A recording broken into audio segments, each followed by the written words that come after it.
French-style cakes, pastries and baguettes made only with the finest ingredients is exactly what you'll find at Tant, where decadence is the word du jour and indulgence is expected. And Paul, what have we got here?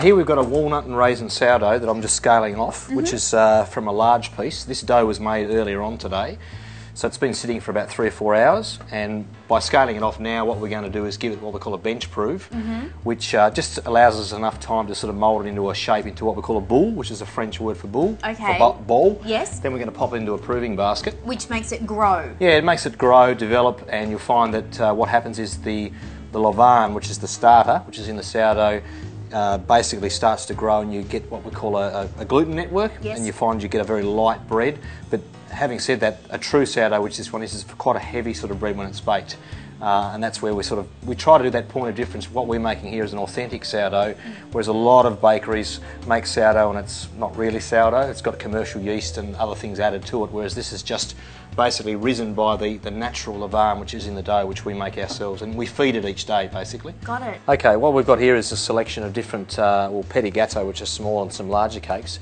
This one's called le framboise, which is a French word for raspberry. So you can see by the colour of it, it's got quite a lot of components of raspberry. So what we've got is an almond dacquoise, which is like a cross between a sponge and a meringue, a milk chocolate raspberry ganache, raspberry mousse, raspberry jelly, raspberry mousse and raspberry glaze. So they're just a really obviously raspberry, and in Tasmania we love our raspberries. So this one's a very popular product. We actually won the Australian Grand Dairy Dessert Award for the best dessert in Australia for this one last year, so we're pretty chuffed about this cake. What's over here?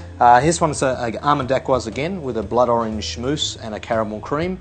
This one's called Le Pompadour. This one's great because it's gluten-free. A lot of people suffer from celiac disease, so this one can actually be eaten by people who have intolerances to wheat, so that's great as well. And over here we've got a chocolate raspberry supreme, which is an almond pastry, milk chocolate and raspberry mousse, and a vanilla raspberry cream through the centre. We coat the whole thing in a really shiny chocolate icing, and that particular cake, very rich. So Paul, this is called gratinating. Yeah, gratinating means obviously to brown, really, if you look at the French terminology. So what we're going to do is pop some some caster sugar, I should say, onto some sliced orange, and using a blowtorch, because blowtorch is another little tool that each chef likes to have. Don't try this at home. No. And we take our cake, and all we do is just pop those little orange slices on top.